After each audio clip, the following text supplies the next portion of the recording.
Back now to this evening and Saturday night theatre.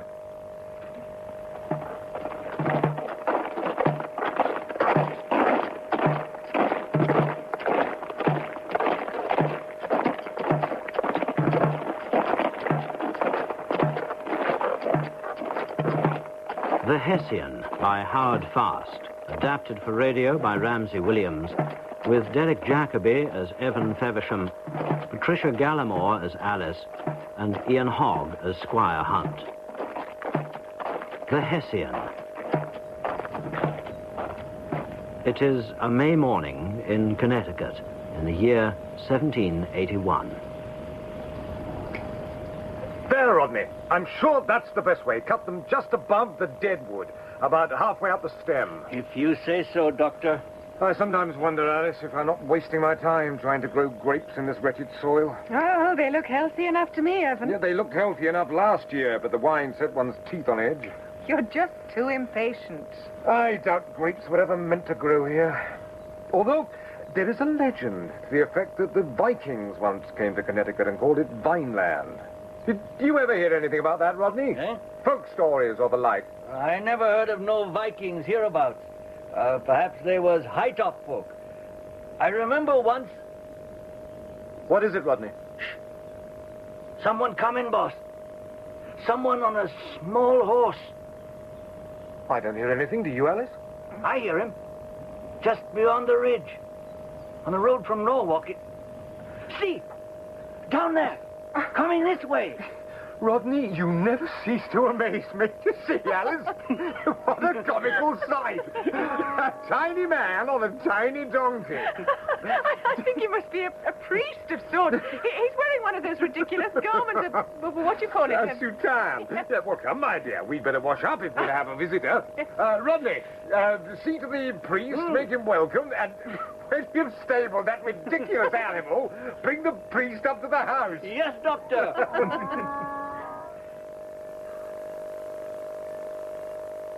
Oh, come in, Father. Sit down, do. Dr. Feversham. If you will. I am Father Hasselman, and I'm a Roman Catholic priest, if you will, and I'd rather stand, if I may. Surely. My ass hurts with the agonies of the damned, not my donkey, sir. My ass. I am cursed with boils. I wondered what had brought a Catholic priest into this holy nest of Protestantism. But why didn't you go to Dr. Cutler in Norwalk? I did. He said I was a journeyman from hell, and that the boils were a retribution on the part of the Almighty for being a priest. The filthy second-rate bastard. There is some good in him, though. He told me the way to the ridge where there was a Catholic doctor. Your good seltzer. Which will open the gates of heaven for him, I suppose. Well, now, if boils are not a sign of God's displeasure... They are most certainly a sign of drinking bad water and eating bad food. And if I were you, I'd stay off the back of that donkey for a few days. But I'm neglecting my duties as a host. Let me offer you something to drink. I confess I am rather thirsty. Then I'd better treat those damn boils. After which, it would give me great pleasure if you will honor us by staying for dinner. Oh, thank you, Doctor. I should be proud to. I thank and congratulate you, dear Goody Feversham. It is not usually my lot to be so royally feasted. The Lord has blessed us. Indeed, he has. Lest you get the wrong idea, Father, let me tell you that my wife is a Protestant. Comely, as you perceive, but outside our faith. For my part, I've not made a confession in 5 years, but I coddle my conscience by never setting foot in a Protestant church. Yes. For 3 years, I led a regiment against the British. Not because I loved the colonies, but because I hate the damned English. They put my father to death for no other reason than that he was a Catholic. So if I were as bored as hell with being a Catholic for any other and every other reason, I would remain one, because the British are not. Aye. It is exceedingly complex. It is the manner of a doctor. Brusque but kindly. It has become a habit with him. Not kindly. Now, why did you leave the army? Have you soured? Have you? Or are you some damn Tory? Evan, what will the good father think? That I am an insolent, irascible, and godless man, and perhaps he's right. I'm a physician. I work at my trade. I took a shot in the leg. I walk with a limp, as you may have noticed. But that isn't why I'm here. I have a right... Evan, we sit at dinner, not at a committee meeting. You were quite right, my dear. Well, then, tell me, Father, where are you bound for? For Rhode Island, where 9 Catholic families asked that a priest be sent to them. But why didn't you take passage on a packet instead of riding that donkey? There's a British frigate in the Sound, with soldiers aboard. Redcoats, eh? Oh, no. They were wearing green coats, with yellow facings. Hessians, by God. Hessians. Germans. Professional soldiers. In the service of the Elector of Hesse and the King of England. Yeah, but they're good soldiers. King George has no better in his army. Why, I remember... Father Hesselman has had a long journey. You are right, as usual, Alice. I've had a bed made up for you, Father. I hope you'll be comfortable. You're a damn pleasant chap. And here I've done nothing but insult you and display my bad manners. Not at all. Not even the father of the prodigal son could have been more kindly, for you healed my wounds and fed me food and will give me bed. So believe me, I pray for you in return for the love and kindness from you and your good lady. But, if you will forgive me, I am tired. Of course. Good night, Father. Certainly. Come this way. Good night.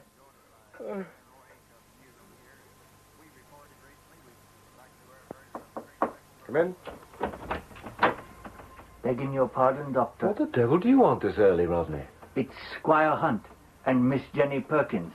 That's the schoolmarm. I know she's the schoolmarm, and God help her charges. Why, is she sick or what? She says she wants to talk about Saul Clamberham. Oh, sure, and then... Doctor. Damn frustrated spinster. The boy is continually disrupting the class, Squire. I'm at my wit's end. So you frequently said... It's no good. I will speak my piece. Speak your piece about what? Morning, Squire Hunt. Morning, Doctor. Oh, come in. About that great half-wit Saul Clamberham. He's disrupting my school. And not yours, not mine. A school is like a church. How can you lay claim to it? It's hardly fair on the other children. I claim the right to teach. The boy's a mindless idiot. The children are afraid of him. Nonsense. And I'm surprised you concern yourself with such a trivial matter, Squire. The boy's harmless. Why, isn't life stinking hard enough without showing our purposefulness against a poor, damned half-wit? As the twig is bent, so the tree grows. But I don't see your reference to the church means much, for we haven't seen you in worship since you've been here. There's no church in your bigoted Bethel which caters to my persuasion. However, to get back to the point, what's Saul done? He wants to read. He desires to read the book. The Bible, Dr. Feversham. Yes, I am aware that the Bible is called the book, not being entirely damned by my Catholic ignorance. We can do without impertinence, thank you, Doctor. Oh, now you teach me manners. Well, I thank you. Look, Mom, why not just give the boy an old slate and a piece of chalk and let him sit at the back of the class? Oh, but really... He wants to learn. It's a human right. God gave us minds and put us on earth to learn.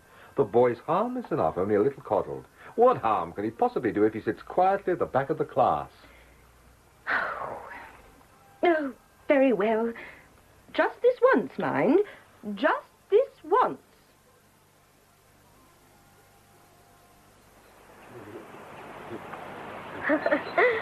Almost got him. A real big one. Did you see him, Saul? Big one. Yeah, real big. And you got clean away. Hey, don't you mess with them worms. Give 'em here. Worms. Now let's try again. Wait now. Oh, it's no good. The line snagged. Saul, don't you go away now. What you doing? Please. Saul, don't be silly. Come back. Please. Please. Saul, quiet. Militia? No reason why. Soldiers, run, Saul, run, come on. Please. Saul, come back. Saul! Saul!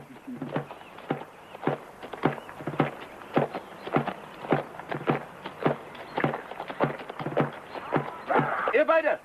Catch!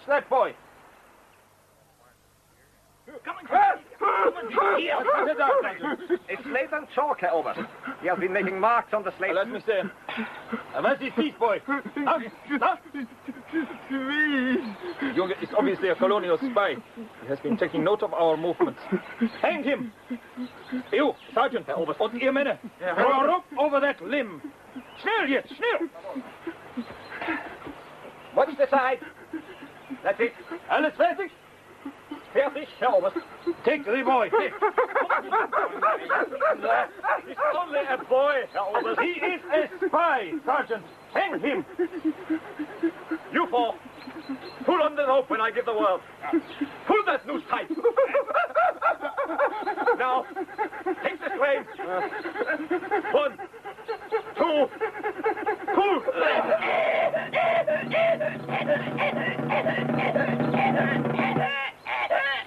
Again. Pull.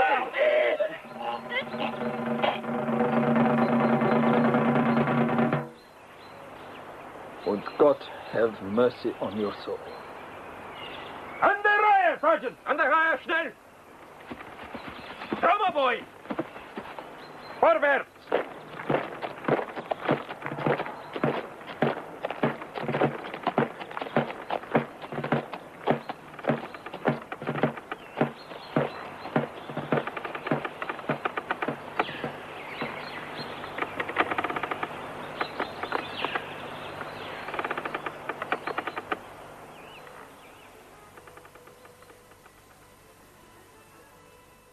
And so, Zalem Allen, you'll pay 30 shillings for the crime of poaching.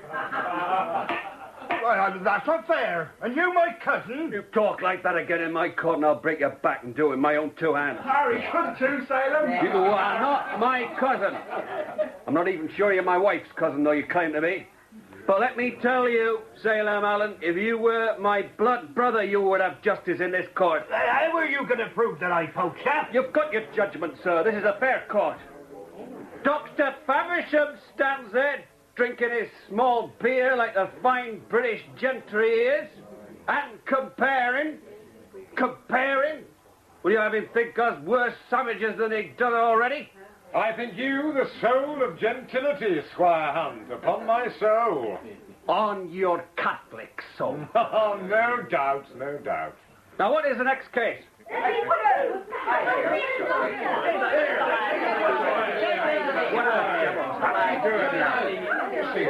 Take your time, boy, take your time. Now, what's the matter? Someone been bullying you? You must come at once. Say hung him. What's this? Who's been hung? Now, speak up, Damn you, Hunt, give the boy a chance. The soldiers. Call Saul Clamberham and hung him. Oh, come. There are no soldiers on the ridge or in all Connecticut, for that matter. That's right. Yeah, he's not lying. There's a British warship off the Saugatuck and they landed Hessian soldiers. How do you know? A Catholic priest stopped over the night. He saw them. How many were there, boy?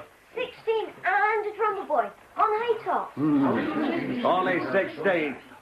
Salem Allen, muster the militia. I want at least 30 men. I'll work them in an hour from now. No longer. We'll meet at Nathan Busket's place. All at Salem. Don't you forget to pay that 30 shillings before you go.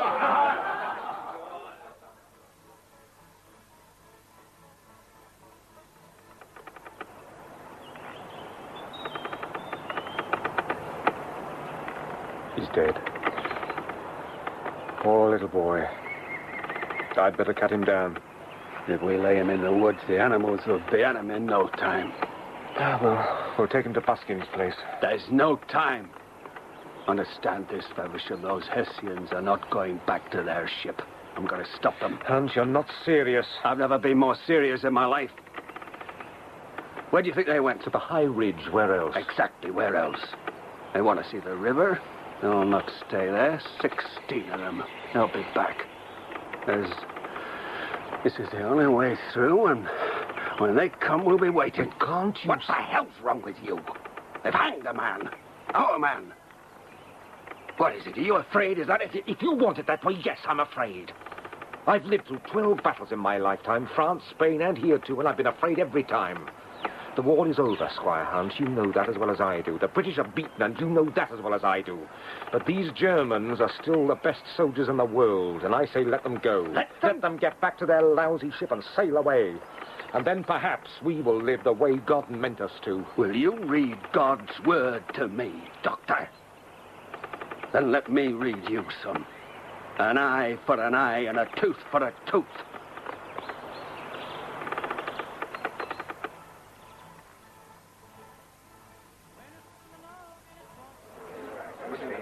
Quiet now! Listen to me, man. I want you all down behind this wall. Well down! And you'll all shut up. If you want to pray, pray silently. Now understand, I don't want to hear so much as a sneeze. Oh, damn it, Abe, it may be ours. Then let it be ours. You'll stay behind this wall until I give a whistle. Then you get up and fire. It's the first fire that counts. But once you fire, reload. If you're still alive and whole, get up again and fire at anything that's moving. Remember, these are Hessian soldiers I'm dealing with. We're not likely to forget that. Don't you? Now, I want 10 men at each end to box it in. Kill the leaders and the trailers, and the rest of you shoot at whatever is right in front of you. That's it. Now get down, not a sound.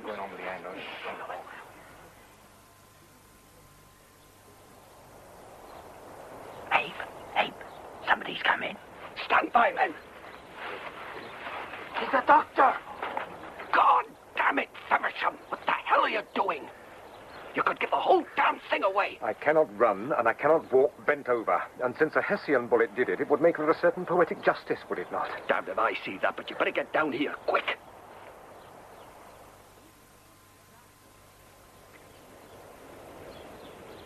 Well, surgeon, ready now? As ready as I ever will be. Feversham, one day you and me will have a long talk and get out all the worms that are eating us. If there's nothing else about you I like, you've got guts. Thought I heard something, Abe. I'm coming. Quiet now, you men. Stand by. You're wrong, Abe Hunt. I know too much about war, and you know too little. I have no guts.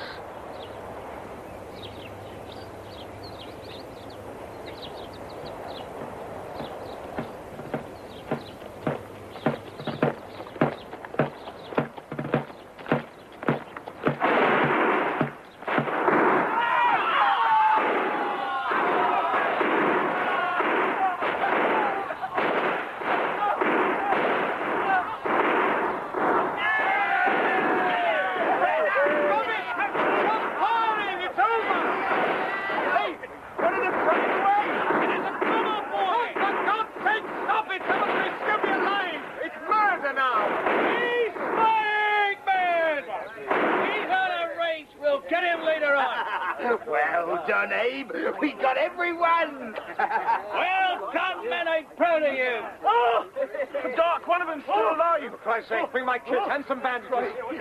Still alive. Save him. Save him, Feversham. So that you can hang him. Here, Doc. Give me the bandages, Billy.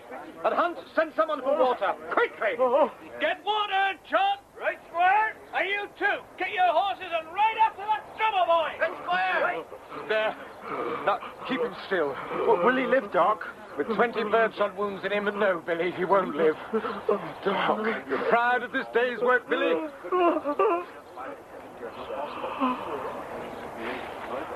Is he alive? He's dead. They're all dead. They're soldiers. Dead soldiers. They came to our land. They hanged Saul Clammerham. They murdered... What difference does that make now? They're all dead. Do you intend to bury them here? And if I did... My God, man, they are Christians! Doc! Hey, Doc! Oh, Jesus. Yes, it's a messy business, war, is it not, Salem? Doc, old man Biddle, he's sick. He's vomiting. I'm coming, Salem. Remember, Abe, there's room enough in the churchyard. Isaac, send for the pastor. Hey! No! Go yourself! There's women and children coming across the meadow! Keep them all away! Don't you let the children see their heads! Oh, go to hell!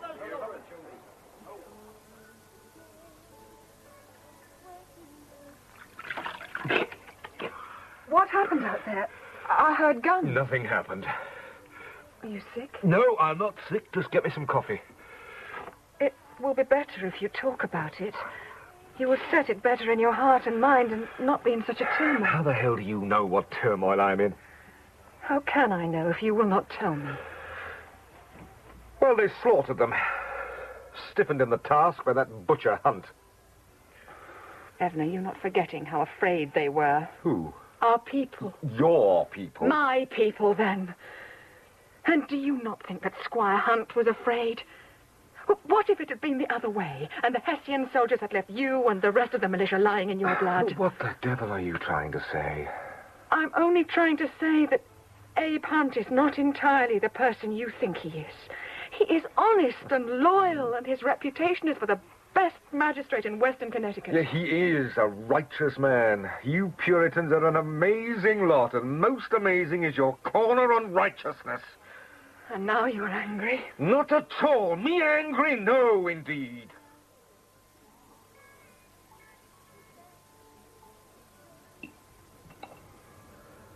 I'm glad to see you eating, Evan. You look tired. Oh, it's been a most trying day in the surgery, Alice. Hans, at this time of night? What can that mean? I don't know, Alice. Call Rodney's Stefan. Ask him. How will he know? If there's anything to know, he'll know it. What are the hounds doing, Rodney? They be after the Hessian drummer boy, and they'll catch him. They wouldn't sing if they weren't on scent. Come on now, you know a hunting hound. He'll leave any scent if he comes on bear or deer. They had nothing to prime the hounds with. Begging your pardon, Doctor. They had the drum. The lad threw it away. They'll take him sooner or later.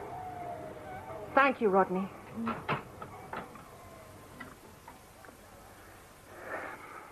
How old would the Hessian lad be, Evan? Or 15, 16 perhaps. The German regiments enlist them at the age of 12.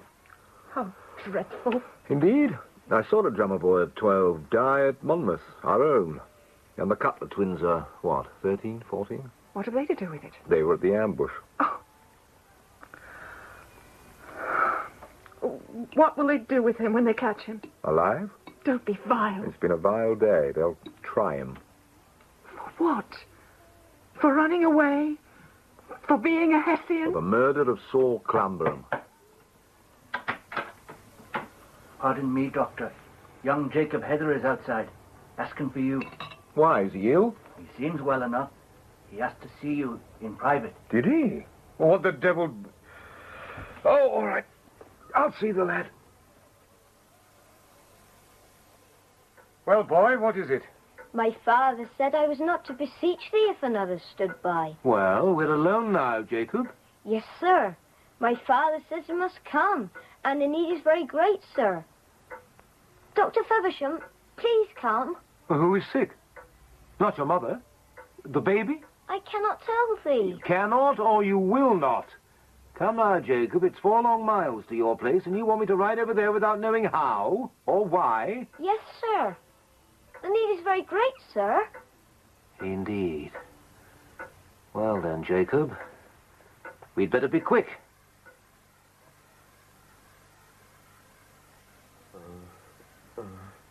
Help me turn him on his belly. Was the blood flowing when you found him? Slowly. Then you don't know what he lost in the way of blood. No, but enough. Look at the colour of his skin. Now, that's a spent rifle ball, thank God, and no wound he suffered over by buskins. I was afraid I'd find a hole in him the size of my fist and the life gone out of him. They've been taking shots at him all of yesterday and no sight of him this morning, so he must have taken the ball before the sun went down and lived with it the night through. Here's the soap and water, Dr. Feversham. Thank you, Sally. Now, I want you to help your father hold him down. Doctor, I do not think It's quite all right. She's old enough to see this. Now, Raymond, put your knee on his back and get onto the bed. I must probe this bullet out, and I don't want him to move. Now, I'll have to open the wound with a scalpel. That's the knife thing, go. Oh. But look smart and learn something. He will bleed to death. No, he will not, my girl. This is the evil humor bleeding out, and God willing, it takes the pus with it. If it festers inside, believe me, you'll not live to see tomorrow. So you just grit your teeth and tell yourself that I've taken more bullets out of men than you cracked walnuts. Yeah. He's dead. No more than you are. Now, look, you say, I'm going to sew the wound, and you must keep the light on me. And just remember that I'm sewing in his life, and you'll learn a little craft that may do you well someday. The wax is dripping. Let it drip. There. There's no more I can do after this. The next day or so, we'll tell whether he lives or dies. Then all we can do for the fever is to cool his brow and his wrists, and that is your task. Your father and mother have other work to do. Thank thee. I will do what I may. I serve no dinner today.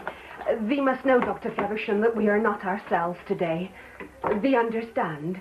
Please eat and comfort thee. Thank you, Sarah. You're a good woman. Will he live, Doctor? As God wills.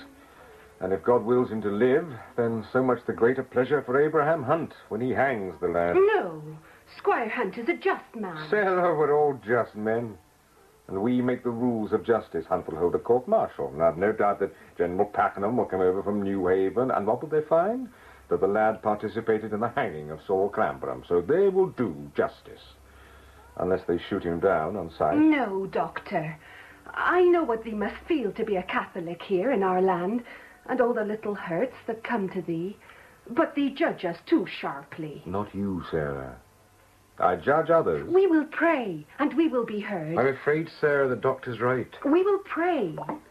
No, Sarah, they do not understand me. Oh, we will pray. But the doctor's right. They will take the boy and hang him. No. Believe me, Sarah, they will. Then they shall not take the boy. We Quakers live here by sufferance. I am a cobbler and a farmer. Thee is a man of great education experience. I am honoured by thy friendship. But thee understand, as we do, what it is to live here by sufferance. I do, Raymond. And what shall I do? I cannot tell you that, Raymond. And what will thee do? It's not mine to do anything. I'm a physician. I never asked the nationality of a stricken man. I've treated Englishmen and Americans and made no preference. Will thee turn the lad over to Squire Hunt? The boy's under your roof, not mine. My way is an easy way. I close my bag and I drive away. How can I tell you what your way should be? He does not ask what his way should be. He knows his way as I know mine. He asks what thee will do. I will go home to my house and my surgery and do my business, Sarah. Which is something I think you should know. Now let me say this to thee, Evan Feversham. There is no Hessian. So I will swear and perjure myself before God. Up in bed lies my nephew from Pennsylvania, who grew up in the Dutch country there, where there are plenty of our people. Raymond will bury his uniform and all signs of war forever. We will be very quiet here, and in 6 months it will all be forgotten. We don't live alone. If now was winter time, it might be, but in May... We will do what we must, and God will provide. So that was how it was. They had the boy hidden there. But he is a Hessian soldier. Alice. He's a boy. And are you so sure that Abe Hunt will hang a boy? He will hold a court-martial and then the thing will run wild. I'm not going to guess. I know only one thing. That the Heathers are two of the few Christians I've ever met in this Christian land. And I will not betray Sarah Heather. And I will not question any decision she makes. And you will think whatever Sarah Heather desires you to think. Sarah Heather is happily married. And I like to think that I am also. And I suppose you will tell me someday that you will not question any decision I make. Oh, yes, you will indeed. I meant nothing of the kind. Of what kind? If the boy were here, now, would I not abide by what you willed? If I said turn him over to Abraham Hunt? No. No, because war is a word to you, because you've never seen deserters hanged, even whipped to death. In your army, not ours. Oh, your army, my army, Christ almighty. Was this leg of mine torn to shreds in my army? Am I suddenly a loyal Englishman every time you lose your temper with me? Oh, Evan, don't let us build this anymore. I'm sorry. And what of the boy? You think I would turn him in.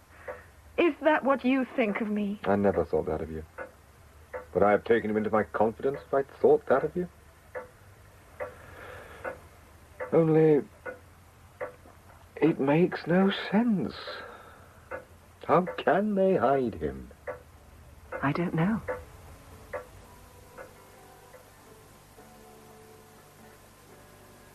Well, Sally, keeping the vigil, I see.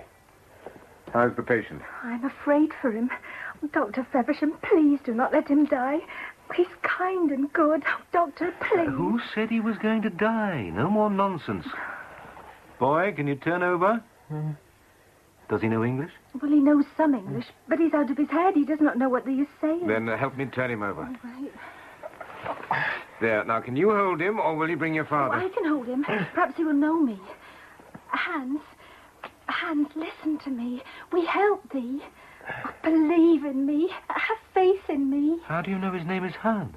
And how do you know he's so kind and good? Because we spoke this morning. Not so good. The wound is festering. I shall have to open it again. Now, look, you girl. I'm going to leave the wound open and let it drain.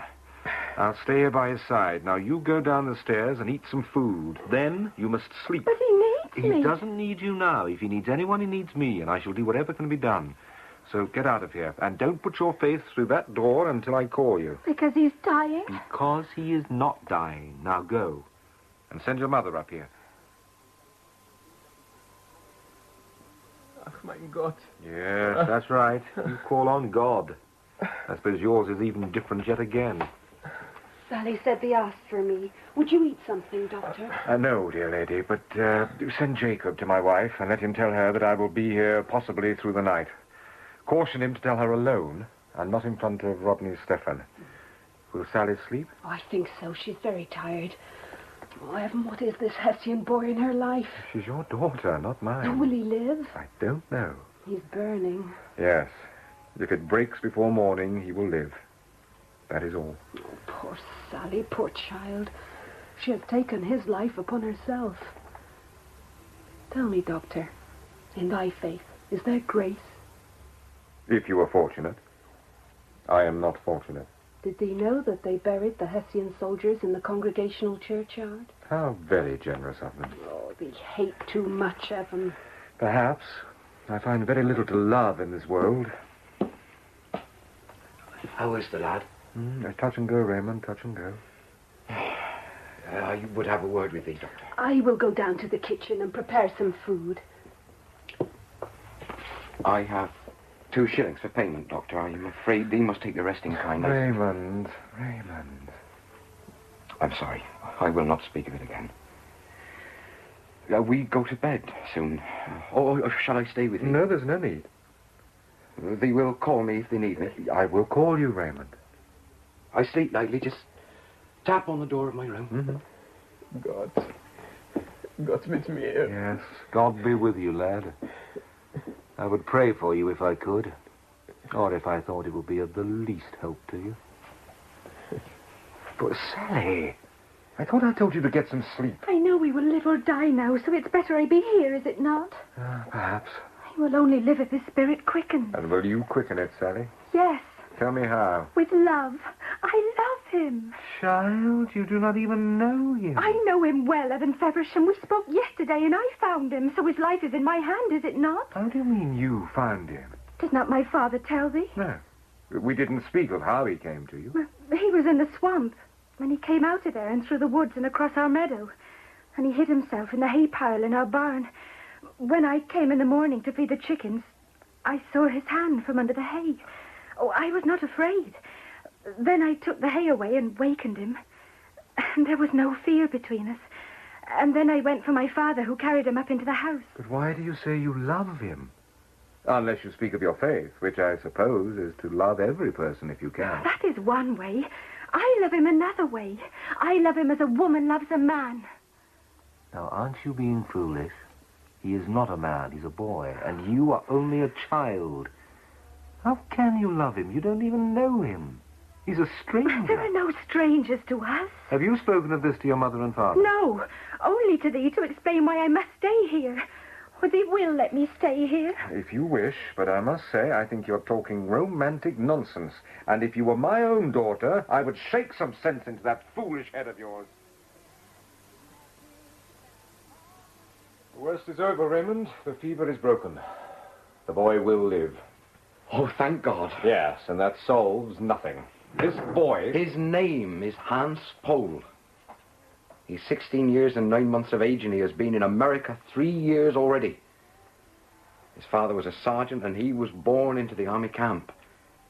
But that is not to say that he is a lost soul. Raymond, how the devil do you know not only his name, but his character as well? Oh, this Sally told me.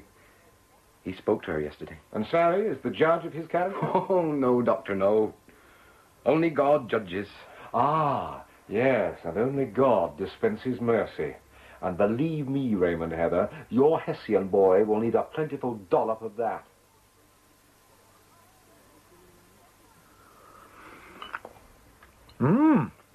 This is good. Well, what news today? Did the hens lay? What, no fresh eggs and 7 plump new hens? Why should that be, I wonder? A little more bread, please, my dear. Alice, if something is the matter, I wish you'd tell me. What should be the matter? Well, you haven't spoken all day, and... Well, I thought at first you were angry because I stayed the night at Raymond's place. Are you going there tonight also? Well, no. I told you the boy's out of danger. Why should I go there tonight? Don't be a fool, Evan, or take me for one. You've been in love with that woman since the first day you laid eyes on her. You have told me repeatedly that I'm not capable of loving anybody. No. Let us not go that way. Although the fact is... Stop it! Believe me, I am not troubled by any thoughts of yours concerning Sarah Heather. And I know quite well that there is nothing there. Underneath that saintly face of hers, a very dull woman resides. I only wish you could spend a week with her and be properly bored. Then what are you so morose over? I had a talk with Abraham Hunt. What about? About the Hessian boy. Alice, you didn't... Really, Evan? I'm sorry. No, I did not tell him where the Hessian is. I only asked him what they would do with the boy if they took him. To which he replied? They would try him and hang him. Oh, how splendid.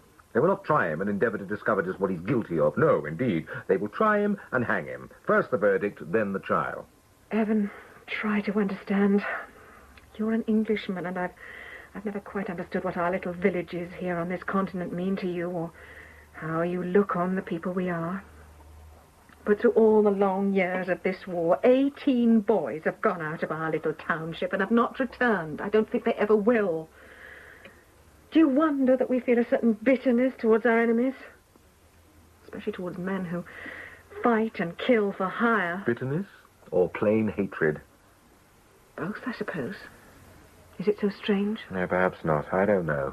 I cannot judge. Do you imagine that I enjoy the thought that they might hang this man? Alice, he is only a boy, not a man. But man or boy, he's my patient. Yes. And it's only fair to tell you that I'll be riding over there tomorrow afternoon. Well, you are the doctor.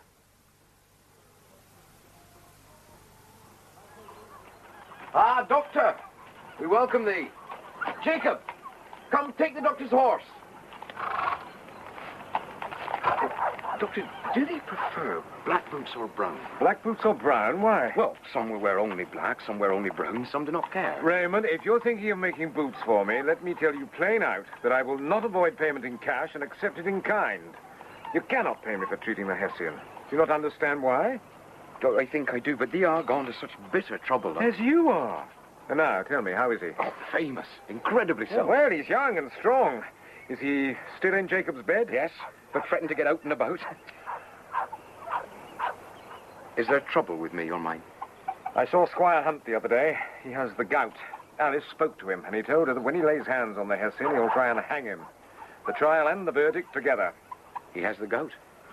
Poor man. Well, I will be everlastingly damned if I understand you people and your half-baked religion. The point is, Raymond, you must get the boy out of here, and quickly. Am I right in thinking that 3 Quaker homes were burned to ash, and one of them right here on Peaceable Street? They must not think that way.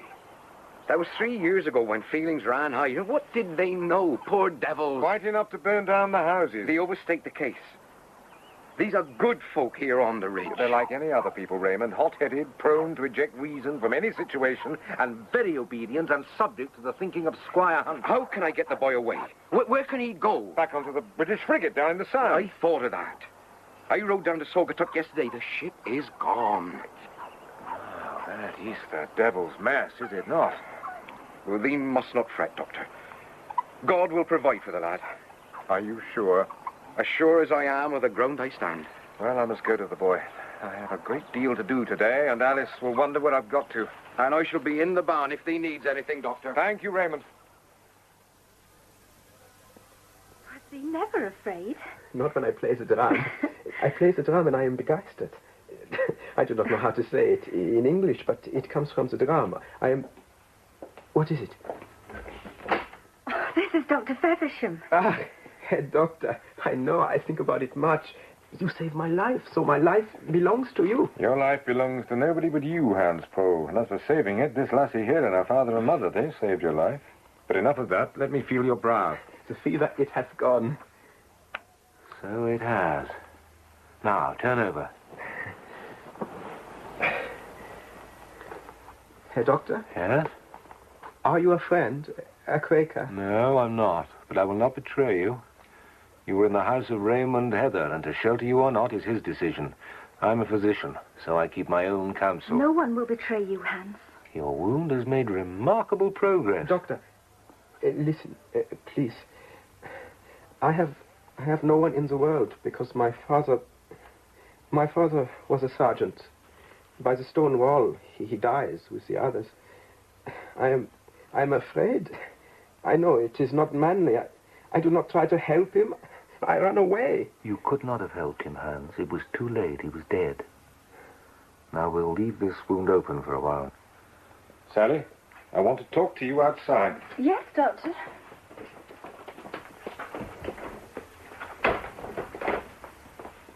What on earth are you up to, child? Do thee still think I am a child? Look at me. I think I am a woman. I have no intention of arguing the degree of your puberty. I'm only trying to drive some sense into that pretty, silly head of yours. There is sense in the heart. Do not you bloody Quakers know one damn thing about this war? It's not a game. It's not a question of ethics or Christianity. War is bloody damned insanity. If they take that boy, he won't be the first Hessian to be taken by these people. Now, do you know what hate is? Well, of all the things hated by these blue-nosed Puritans of yours, and it is quite a list, they hate the Hessian soldiers the most. Oh, Dr. Feversham. Yeah, no, you don't believe me. Now, have you heard of that final principle, an eye for an eye and a tooth for a tooth? The Hessians pinned your Connecticut farm boys up against trees, the way a collector pins butterflies, and many was the gut sprung by a Hessian bayonet that I have pushed back in and sewn up. So, one begets the other, which is always the case when fine, civilized Christian nations decide to solve their problems with mutual murder. They will take it from the English because they figure that the English have some claim to what we have taken away from them, but they will not take it from Germans. And that is why, if they take this Hans Pohl of yours, they will hang him up by the neck until he's dead. And that is why this attitude of yours is utterly childish and absurd. Have thee finished, Dr. Feversham? I have quite finished. Since I have asserted that I am a woman, I will answer thee as a woman answers a man. But with less heat, I think, for I honour thee, Doctor, far more than thee appear to honour me. For heaven's sake, Oh, Sally. please, let me speak, for I did not interrupt thee. Thee appear to be an authority on hate, but what do thee know of love, sir? Thee would make such a small thing of my love. Not for my life would I offend thee, but why do thee offend me? I did not mean to offend you. Oh, I'm sure thee did not, and I take no offence at what thee said of my faith, because thee do not know. Jesus Christ said, love thy neighbour as thyself. And this is what we try to do, so where is the great mystery? But my love is not contained. Since I was a child, I knew that one day I would love a man, but this Hessian is simple and plain and homely. Will thee make it sinful or senseless that I love him? This is where they offend me. Sally, I'm not decrying your sentiments. I know nothing about this boy. I only know that we must get him away from here, and that we must not be hindered by your feelings. You think that my feelings hinder thee? It was I who urged my father to ride to Saugatuck and look for the British ship. But now there is no ship to take him away, is there? Well, tell me how we will take him to safety and see how I hinder thee. There must be some way. Then when thee know the way, come to us and tell us.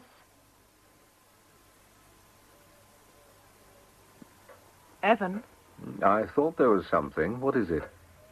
I would like Abraham Hunt and his wife to come to dinner. We've never had them to dinner before. All the more reason why there should be a first time. You know how I feel about him. Of course I do. And how he feels about me. You've given up with the Hessian boy, have you not? What do you mean, given up? There's no way to save him, so he will die. I do not want him to die, but if he does, he will live always between us. Do you not see that? No, I do not. It is something I feel deeply, and I think that if Abraham Hunt comes here, we can talk to him about this thing. And tell him where the boy is. No, of course not. I only mean that we might be able to reach out and touch him. Reach out and touch Abraham Hunt? How can you and I ever come together if you make no effort to understand us, to know who we are? We're not barbarians, Evan. We're plain Christian people who were persecuted and driven for 100 years before we came to this land. If we'd not been hard and narrow and righteous, how could we have endured? Righteous? Oh, God, yes. You have money, you're a doctor, and my own father was a ship owner, but these are plain, poor people. Think of what a will it took to scratch a living out of this wretched Connecticut soil. The will that raised up the hundreds of miles of stone wall you see here on the ridge. And so you want Abraham Hunt to come here? Yes. Very well. We will try. Believe me, Alice, I will try.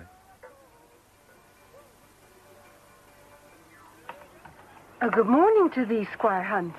And what would thee? Good morning, Goody Heather. I'm sorry for my abrupt appearance unannounced, as 'twere. Thee are welcome. Come in. Thank you.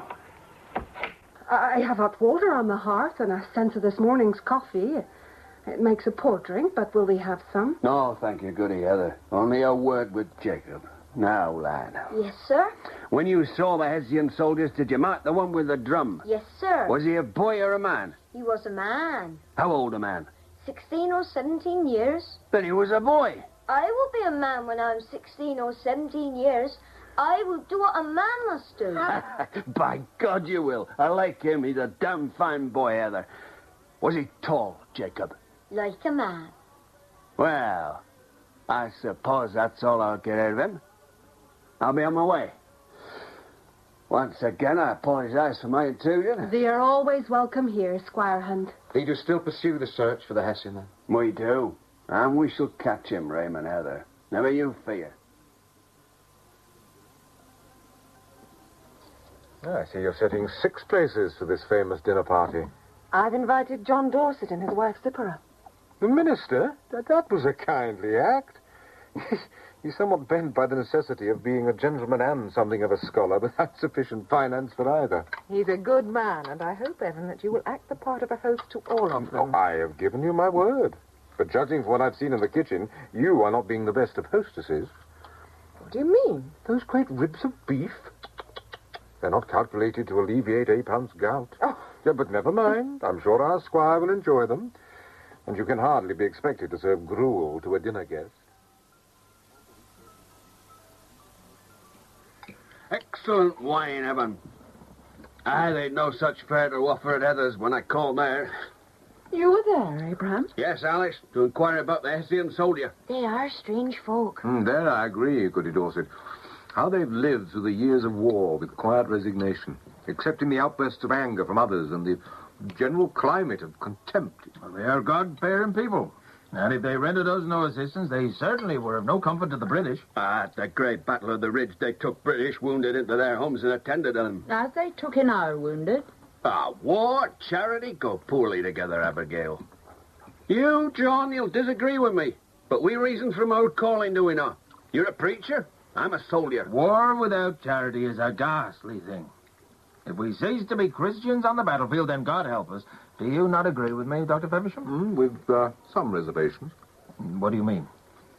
Only that I've never seen evidence of Christianity on a battlefield. Not even in your own calling. It comes home in my own calling. You see, you're in a most peculiar position as a surgeon on a battlefield. And trying to repair what grape-shot musket balls and bayonets have accomplished is hardly an occupation which enlivens a man's faith. I find nothing quite as boring as military talk. And anyway, Abraham, you will admit that the Heathers are pleasant people. Hey, they're pleasant enough to me. But damn if I can understand people without pride. You find the Heathers without pride? As I consider any man who'll not stand up and fight for what is his, I deem it contemptible. And you say no virtue in humility? Damn if I do. Humility's a claptrap word. When the British come into my land, burn my home, slaughter my livestock, ravage my fields, am I to turn the other cheek? A man cannot live that way, not without degrading himself. Well, they appear to live that way without any particular degradation. Do they now? I would say they live in peace and comfort because others were willing to fight their battles. Where would they be if we bowed our heads as they do? Oh, is not such a judgment too simple? I am a plain and simple man. I wish you were as plain and simple when you got into an argument at home. It becomes so complex I cannot follow him at all. That is truly characteristic of a husband. But, Evan, why not become a Quaker if you agree with him? Meaning that even the Society of Friends is preferable to the Pope. Evan. Well, I didn't say that I agree with them. In fact, I don't. I simply say that I find their way of life admirable. But how can you think a thing admirable if you disagree with it? I'm afraid that, like Squire Hunt, I lack both the courage and the desire to turn the other cheek. Courage? I think it takes damn little courage. But, Dr. Feversham, do you think there was ever a cause more just than ours? I thought somewhat about justice when I made it mine. Oh, you bully him, Alice. Indeed you do. Do not deny it. No one bullies Evan. It might appear so, but truly no one does. Then he must answer my question. Was there ever a cause more just than ours? I do not know. You retreat for shame. No, not at all. I plead ignorance.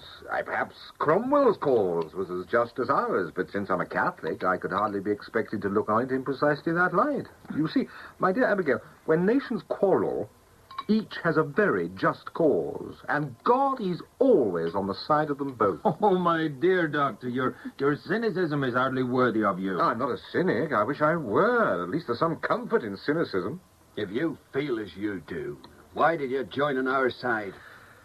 I chose this side for a few obvious reasons, which I thought you were aware of. For one thing, I married an American girl, for whom I care deeply. For another, my house stands here, and people sick and hurt in this region are my patients. For a third, I felt that the British have behaved stupidly and abominably. And for a fourth, I am a Catholic, and the British have not been kind to me or mine. Now, I don't know whether those are reasons enough, but neutrality is not in my nature. I do not admire it. Yet your Quaker friends are neutral, are they not, Doctor? Perhaps. Or perhaps not. Pray, how can they be both? Well, possibly they consider that they're on the side of mankind. What is it, Duke boy? You found something, have you? What is it, Anne? What is it, boy? Doggy. Hey? Oh, hello there, little girl. You must be one of the Heather youngsters. Hey, you're a bit young to be so far from home. Doggy. Right. His name's Duke, the best hunting dog in all Connecticut. And, well, I'm Salem Allen. What's your name? Annie. Doggy. You're blame right he's digging. But, hey, what's he found? Hey, damn me if it ain't a coat. By God, it's a uniform. A Hessian uniform. You've got a good nose, Duke. You smell that blood, and it must be weak-souled. Hey, Dirty, don't run away. Stop. Duke, back, sir. Duke. Here, Duke, leave her alone. Why do you always have to get so excited? Never you mind, boy. You turned up something that's going to be very interesting to my high and mighty cousin, Squire Hunt. Hessian uniform. I'd ought to put a little silver in old Salem's pocket. Good boy, Duke. You're a good boy. Oh, thank God he's here, Evan. Raymond, why on earth didn't you bring Annie to me? I think there'll be trouble over Hans Pohl. Whose dog was it? That's the main thing. We must find the dog. What did you ask her? Did you try to find out? You mean if the dog was mad? A mad dog tears. This is simply a hold on the child's arm. But to be sure, we must find out. Annie, who was it dug up the Hessian's uniform? What? It was a red dog. Good girl. Now, did he have soap on his face? Like when your father shaves? No, it was a red dog with an ugly, dirty man. But he didn't have soap on his face. No, he dug up a green coat. The ugly man called him back, and I ran home. What was the man's name? I don't know. The doggy was red. They called him Duke-Click. Damned if I don't think it's Salem Allen's beast. Now, if that is so, then the dog wasn't mad. But how long do you think it'll be before they're here? Why the hell couldn't you have burned the bloody uniform? Squire is here with the militia. Oh, what shall we do? All of you, do nothing and say nothing. Believe me, there's no way out now unless a miracle happens. But I don't want that boy hurt or shot. Remember now, do nothing. What do you want here, Squire Hans? You know what I want. I want the Hessian. I know he's here, and I'll find him if I have to pull the place down. Suppose I said that he's not here. Do not be a fool, Feversham. I've had a notion he's here for some time now. Now I have his coat. Take the coat and get out of here, sir. This is our land, and he has no place here. Well spoken, but it's pointless. Will you tell it's pointless, Feversham? I'm afraid he's right, Sally. But do not let them hurt him, Doctor. What will you do with him, Hunt? You know what I will do with him. We're not going to beat him or torture him. We'll lock him up, and when General Putnam gets here, we'll hold a trial. Now understand me. I want no trouble with the Heathers. There are those who hate the Friends I do not. What these people do, they do out of their own way. But I want the Hessian, and there's no one here can stop us from taking him. Where is he? I have your word for what you say? As between us? As between two men who have respect for each other? Yes. You must bring him out, Sally. But they will kill him. No, they're going to try him in a court. Squire Hunt will not hurt him now, so go to him and make him understand that he must give himself up. You must do it, Sally. I do dearly hope you're not playing a game with me, Feversham. Now, you see the barn. The boy's in there. Now, where could they go? You'll have him long enough, Hunt. Be patient. Have you heard any news today? Rodney says General Pakenham will arrive soon. His information is usually accurate, though God knows how he comes by it. Do you know Pakenham? Yeah, only too well. I was at Saratoga when he had his quarrel with Colonel Stark. Stark came close to killing him for what he felt was Pakenham's cowardice. His command in this area is a tribute to the fact that the war has gone elsewhere. Who will defend the boy? Well, I suppose Pakenham will bring a defending lawyer from New Haven. And if he did, after what you tell me of him, what difference could it make? Would you defend him, Evan? Would you want me to? I don't know what I want. I don't know what side I'm on, if there are any sides. You did save his life. The wound healed itself. I did what I could, but if you're thinking that I could defend him now, no, it's impossible. I'm a doctor, not a lawyer. You're a colonel in the army. You still have your rank. You led a regiment. Certainly you're peer to anyone they would bring in from New Haven. He must have a lawyer. And do you think they'll find him one in the next day or two? Do you really think they'll find him a lawyer? General Putnam, this is Colonel Feversham. Ah, a colleague. General. Always pleased to meet a patriot. Have we not met before? At Saratoga, General. I led the 11th Connecticut Volunteer Riflemen, or what was left of them. I see. Feversham is a physician, General Putnam. I spoke to you of him. He tended the Hessian's wound. In other words, this is the man who took it upon himself to shelter and heal and give aid and comfort to a malignant enemy of our cause. I sheltered no one, General. As for healing, I have performed that same function on many battlefields and have yet to be reprimanded for it. Then perhaps the time's at hand, Feversham. The squire tells me that with every loyal militiaman hunting this Hessian, you laughed up your sleeve with the knowledge of where he was. I would not sleep well or easily if I were you. Who knows whether this trial might not be broadened? Are you threatening me, sir? Informing you, sir. I do not threaten, I do not inform, but I must remind you, General, that I was very close to Colonel John Stark. We were much like brothers. I also have, in my desk at home, a personal letter from General Washington, thanking me for the reorganization of his medical services and begging me to call on him if need be. I may add that I am still part of a commission for hospitals, headed by Dr. Benjamin Rush, who is a friend of mine and also a member of the Congress. I simply cite this so that when you make your threats... I make no threats. Good. I assume we both dislike threats. Now, if I may take up my business with Squire Hunt. As you please, sir. I'm listening, Feversham. Thank you. Now, while the General here has ample credentials to sit as military judge and prosecutor... General St. August will sit with me as prosecutor. Very well, but who will defend the Hessian? The court will defend him. True. There is some precedent for that, but where the court consists of 2 officers only, will Squire Hunt here sit on the court? He is chief witness, I believe. However, I do not understand your concern, Colonel Feversham. As I have heard this case described, there appears to be no reason on earth why justice cannot be swiftly and competently done. Do you doubt my ability to conduct a just court? No, sir. Do you come here to plead for the Hessians? I came because I believe that a military lawyer should sit and defend. Would you allow me to sit on the court? You, sir, are even more involved than Squire Hunt. I know of no command you hold, sir. Have I been misinformed? I hold no command. Then I suggest, Mr. Feversham, that you have faith in the cause I represent and in the uniform I wear. There is nothing I can do, Feversham.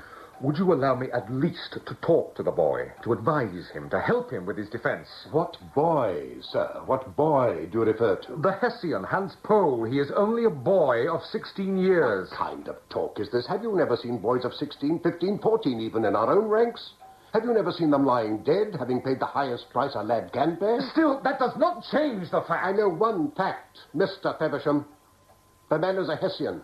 He wore a Hessian uniform and he took Hessian pay. He killed for hire. God damn that! Every soldier who ever set foot from a ship onto our soil killed for hire. Hessian, British, French, Scot. What damn difference does it make? They all kill for hire.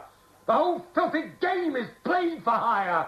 I'm only asking you not to make us like them, to show some Christian mercy. Christian mercy? I had not known that you came over to our faith, sir. I had heard that Rome was your first allegiance. You stinking, cowardly bastard!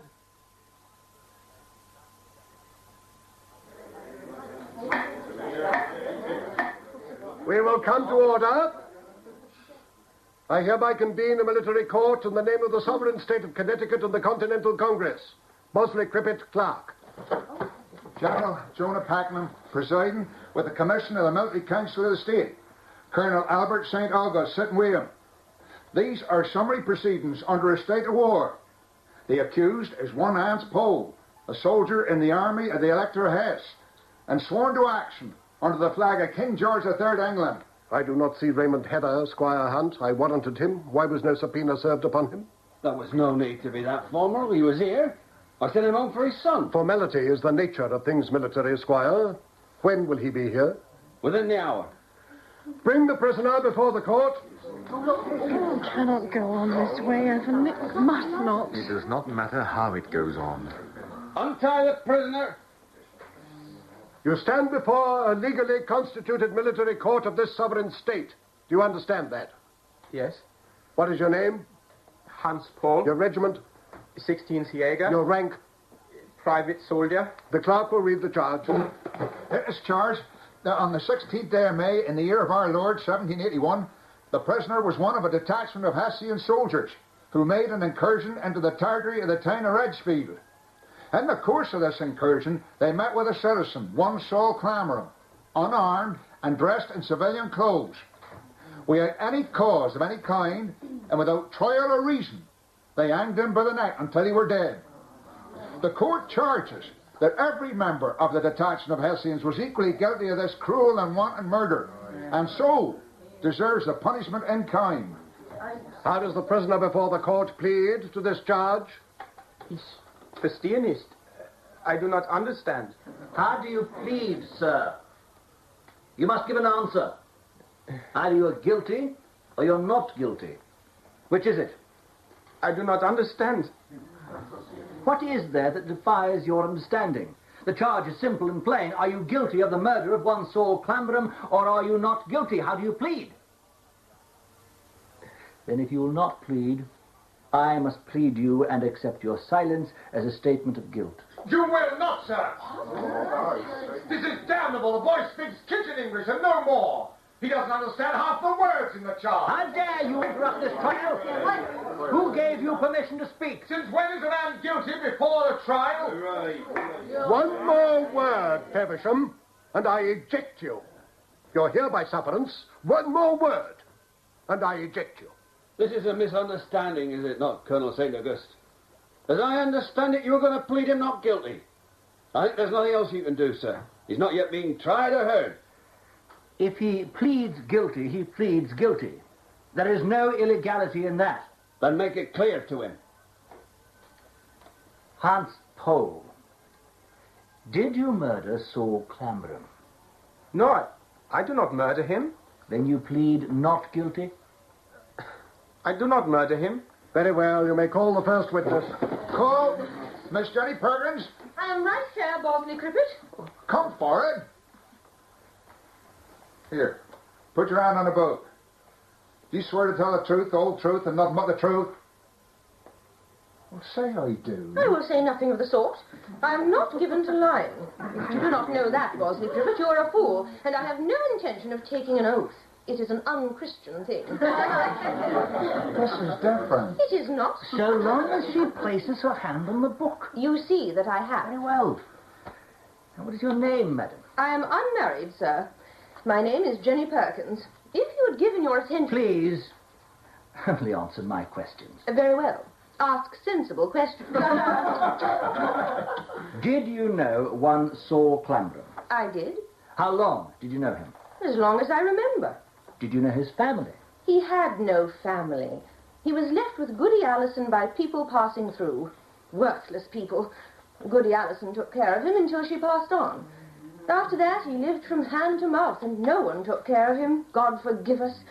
If he had proper care or love or home or hearth, he would not have been playing his foolish games with the Hessians. Do you mean he was irresponsible? His mind was addled. He was a small child in a man's body. You're a school teacher here on the ridge. I am. Did you try to teach Saul Clamberam? Yes, I tried, but it was hopeless. He would stay away for months on end, and then he would come back to the school again. And why would he come back? Because he wanted so desperately to learn. Was he dangerous? He would not hurt a fly. He was gentle. Thank you, Miss Perkins. That will do. It's very hot in here. Can we not have a window opened? There are delicate women and little children in this room.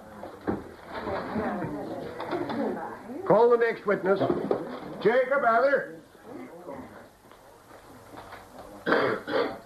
Put your hand on the book. No, sir. Do not understand him, boy. He wants to swear you in for the truth. Put your hand on the Bible and swear to tell the truth. We do not swear. I must not. Damn it, you will swear, or I will know the reason why. Let it be, General. What difference does it make? It must be in the record. Well, we will not rightly have a record, because Bosley here cannot get down one word for every three that are spoken. So we might as well let it be and have the boy speak. What is your name, boy? Jacob Heather. Well, Jacob. A fine-looking lad. How old are you? 12 years. 12 years, indeed. Now, will you tell us where you were on the 16th of May? I do not know. Do not know? How could you not know or remember where you were on the 16th of May? Because I do not know when it was. Ah, then I must refresh your memory. It was the day the Hessians hanged Saul Clamberam. Do you remember the day? Yes. But where were you then when you saw the Hessians? On Haytop. And what were you doing there? Hiding. Why were you not at school? It was a meditation day. What do you mean a meditation day? We remain at home and look into thy heart. But you were at High Top. What did you see? The Hessians. Why did you not run home when you saw them? I was too frightened. I hid. Was Saul Clamberam with you? Yes. Yes, sir. Why did he not run away? They had a rope around his neck, and his hands were tied. Come now, Jacob, do not be afraid. No Hessian can hurt you here. Tell us what they did to Saul Clamberum. They threw... Must they do threw... it to him? Only he saw it. Everyone knows what he saw. Everyone wants to hear it again. Death is very special. See how everyone listens. Come now, Jacob, be a man. Speak up. They threw a rope over a tree and pulled him up. Now, Saul Clamberum was a large man. Did one Hessian pull him up into the tree? And how many men pulled the rope and hanged Saul Clamberum? Was it one man, two men? Answer, boy. Why do you torture him? I will not have interruptions, 3 madam. men, 4 men, 5 men, or was it the whole detachment on the rope? How many? I do not Did remember. you not tell Squire Hunt here that there were 16 men and a drummer and another man on a horse? How did you know? I counted them. And you were right. Now let me ask you this, Jacob. Do you refuse to answer now because every last one of those men put their hands on the rope and dragged Saul Clamberum to his death? Is that it? No, there were 4 men. Oh, now you know there were 4 men. Possibly there were 6 men or 10 men or... No! Oh, let the boy be. What does it matter how many men pulled the rope? The detachment hanged Clamberham. Let the boy stand down. Next witness. Raymond Heather. Shall I try and swear him, Your Excellency? Be damned with it. He's the boy's father. You state your name. Raymond Heather. Did your son tell you what he saw when the Hessians hanged Saul Clamberum? Yes, he told me. Did he tell you how many men were on the road? Yes. He told me that 4 men dragged the rope. God forgive them and rest their souls. We're not asking for your preachment, sir. We ask for the truth. I gave thee the truth. Oh, and what would it have been if your son had not spoken of 4 men? The boy does not lie. And I suppose you do not lie. Does this religion of yours forbid you to lie? Or does it give you license to lie when the mood takes you to lie? It forbids me to lie. For when I lie, there is no refuge for me or place to conceal it. You gave this Hessian, Hans Pohl, shelter in your house. He was sick and wounded. I could not turn him away. I was forbidden to turn him away. Who forbade you? My faith. So this faith of yours forbids you to lie, and it forbids you to turn away an enemy soldier. Is it no lie to conceal what you knew your neighbors sought? You live in peace and safety because we take up arms to fight and die. And yet, when a word would mean safety and security to those who protect you, you chose to be silent. If that is no lie, then I know not what falsehood is. I chose between a man's life and a lie. Yet you ask us to believe that when the father is a liar, the son spoke the truth. You may go back to your seat, sir. Call the next witness. Abram Hunt. Do you swear to tell the truth, the whole truth, and nothing but the truth? I do. Squire Hunt, you were here at this inn when Jacob Heather came with the news about the Hessians. Did he tell you how many there were? Yes, he did. 16 Hessians and the drummer and an officer. His count was right. And did he tell you how many dragged the rope that hanged Saul Clamberum? He did not. Why not? Because I didn't ask him. Are you not curious, Squire Hunt? Not at that moment, Colonel. At that moment, I'd only one thought, that the Hessians must be stopped. And what did you do then? I rode to High Top with Dr. Feversham. I hoped that they might have done their work poorly and that Saul was alive. But he was dead. Was there no indication of how many men were on the rope that hanged him? No, sir, no. It makes no difference who held the rope. The Hessians hanged him. I agree with you, Squire Hunt. The Hessians hanged him. You do not have to testify if you do not wish to. We're not British. We have no Star Chamber proceedings. We do not force men to testify against their will. But if you want to speak and answer my questions, we'll be glad to listen to you. I will answer questions. I do not murder anybody. I didn't ask you that. You will answer only when a question is asked of you. Yes, sir. Now, where did your detachment come from? From New York. How did you come to Connecticut? On British frigate. What was the military purpose of your voyage? If you do not understand my question, say so. Your English appears to be good enough. Where did you learn to speak English? I am 3 years in America. I see. Now, you say you came from the British frigate that sailed into Long Island Sound, and I ask you, what was the military purpose of the warship? I do not know. Why was your detachment landed and sent up to the ridge? I do not know that. Such things are not for me. How did the soldiers come to take Saul Clamberam prisoner? You see him in woods. He tried to hide, but not so good, no? Did he fight back? No. What did you do then? We stand at ease and wait for Captain's decision. He says the Yankee man is spy. This man, he has piece of from schoolhouse, you write with chalk, a slate.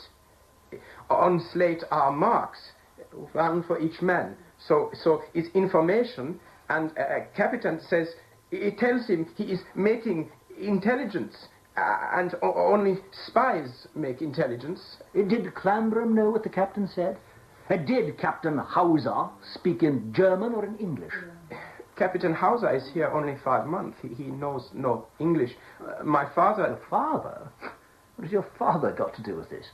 My father is sergeant. My father speak English, but not good. My father tells the Yankee man... And then? He does not want to die. No, he does not want to die. You heard the testimony here to the effect that this man, Saul Clamberam, was a half-wit. Do you feel proud because you hanged a half-wit? We do not know he is half-wit. Were there numbers on the slate? Marks. And did it not strike you as strange that a grown man could not write numbers? Even some men in my regiment, they cannot write down numbers, no. They do not read or write. But you yourself, Hans Pohl, did you see nothing strange in the foolish behavior of this man? I see something strange, yeah. And it occurred to you that he might have been a half-wit? I think he is a little crazy, yeah. But you did nothing. What can I do? If I talk to Captain Hauser, I am punished. You could talk to your father. No. So you did nothing while this unspeakable murder took place? How was he hanged? The rope over the tree. And how many men dragged the rope and played the role of hangman? 4. Who were those 4? Can you name them? I think not. I am not sure. Were you one of the 4 men? No. Then let us suppose that your Captain Hauser had ordered you to act as hangman. What would you have done? I am good soldier. I obey orders. The court will adjourn for 3 hours while we consider our verdict.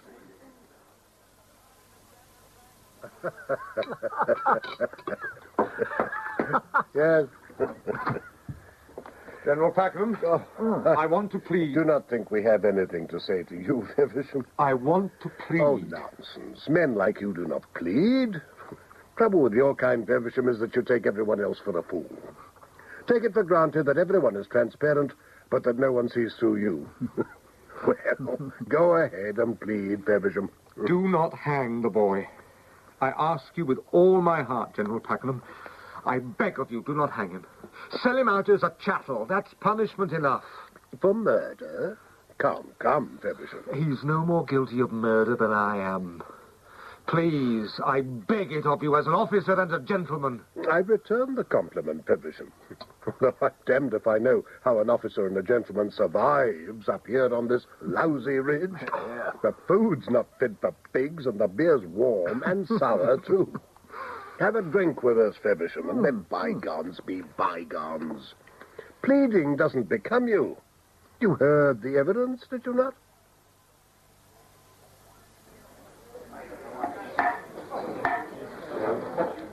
The military court of the Commonwealth of Connecticut is now in session. General Jonah Pakenham presiding. Have them stand. Everybody rise. Bring in the Hessian.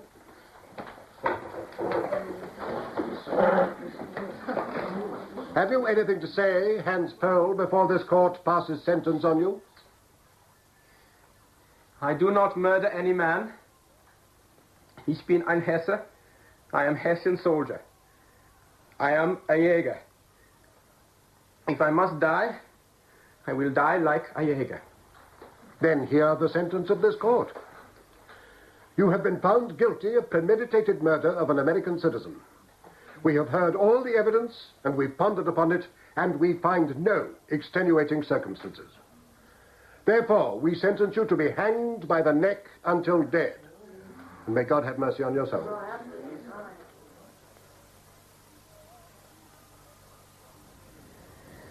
Evan, how did Sally Heather take the verdict?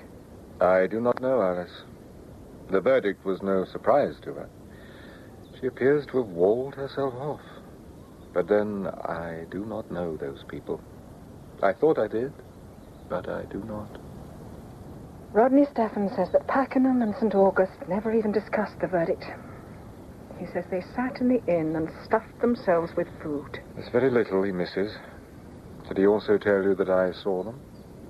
That you pleaded with them and then had a bitter argument with Abraham Hunt. No, not bitter. Hardly any argument at all. When you told Sally Heather that it was a death sentence, did she weep? No. She went to her father and embraced him. Evan, tell me this. If you'd known Sarah Heather 18 years ago before she married, would you have asked her to marry you? Alice, I was not even in America 18 years ago. It's a damn foolish question, isn't it? Please, try to answer me. Then the answer is no. I would not have married her. Because it's not enough to share love. There is agony to be shared, and I don't think she could ever sense what my agony is. They're all so far from it and so removed from it, as you are not. Come to bed, and we'll hold each other for a while.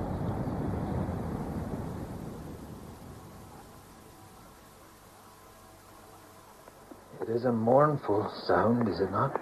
The building of a gallows is a mournful business, Pastor. Quite. Let me shut the window.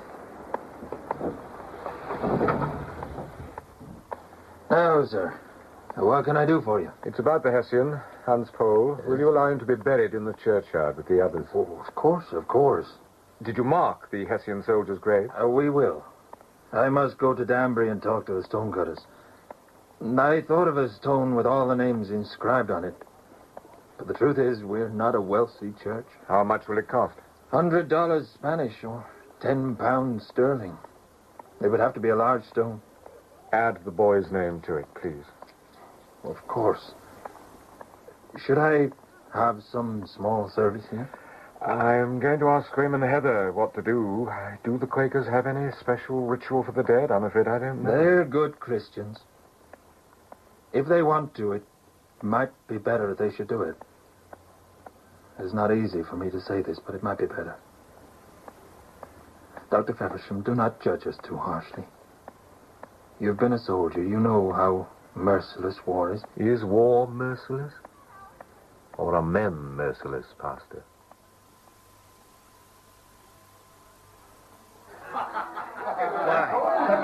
A word with you, Hunt, in private, please. Keep the noise down, you men.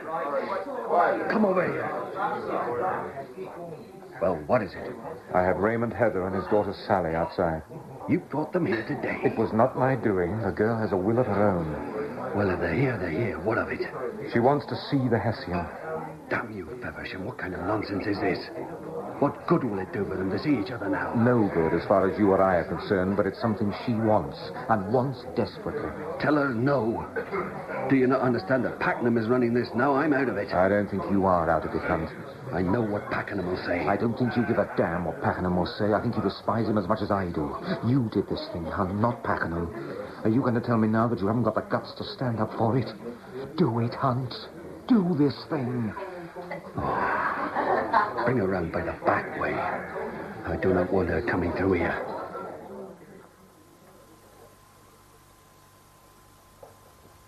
The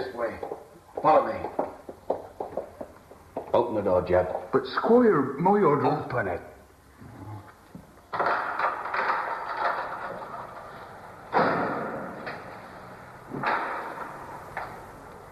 Go in, Sally. Hans? Sally? 15 minutes. I'll wait for you, Sally. I thought you would stay with me. I've no wish to overhear what they say. A German who speaks kitchen English and a 15-year-old Quaker girl. What can they have to say to each other? What indeed? What in hell's name are you smirking at, Jeb? You look to your work. Thank you for doing this. I'll wait here for the girl, and then I'll take her back to her father.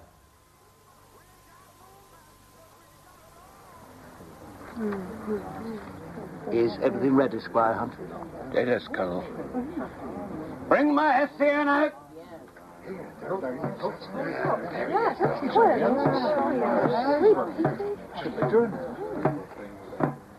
He carries himself proudly, Doctor.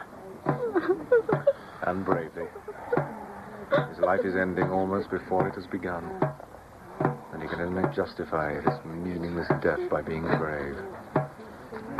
How many boys have killed or been killed because they must be brave? I am the resurrection and the life. He that believeth in me, though he were dead, yet shall he live. And whosoever liveth and believeth in me shall never die. Bring the boy forward.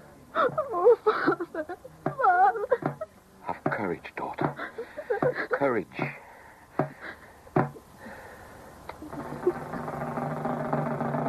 And Cain talked with Abel, his brother. And it came to pass that when they were in the field, Cain rose up against Abel, his brother, and slew him. And the Lord said unto Cain,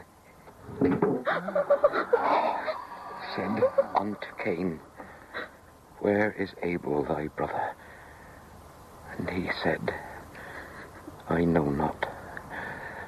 Am I my brother's keeper? I know not. Am I my brother's keeper? And he said, What hast thou done? The voice of thy brother's blood crieth unto me from the ground.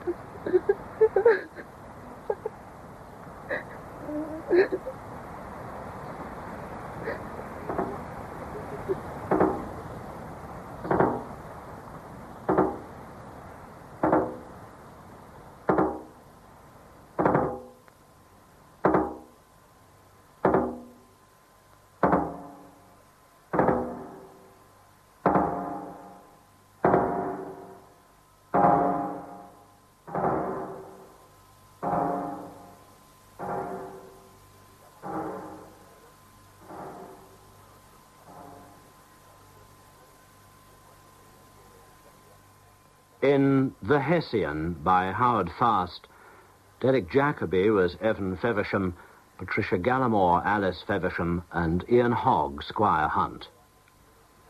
Raymond Heather was Steve Hodson, Sarah Heather, Hedley Nicklow, Sally, Catherine Hulbert, and Jacob, Sean Lay. Saul Clamberham and Hans Pohl were played by Kerry Shale, Rodney Stephan and Colonel St. August by Blaine Fairman, Friar Hesselman and Bosley Crippett by Harry Taub, and General Pakenham by Noel Johnson. Jenny Perkins and Zipporah Dorset were Liza Ross, John Dorset and the Hessian officer John Livesey, Abigail Hunt, Shirley Stelfox, and Salem Allen, Sean Probert.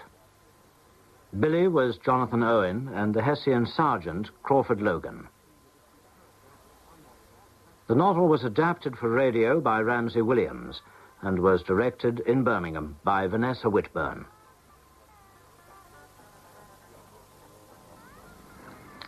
You can hear The Hessian again on Monday afternoon at 3:02.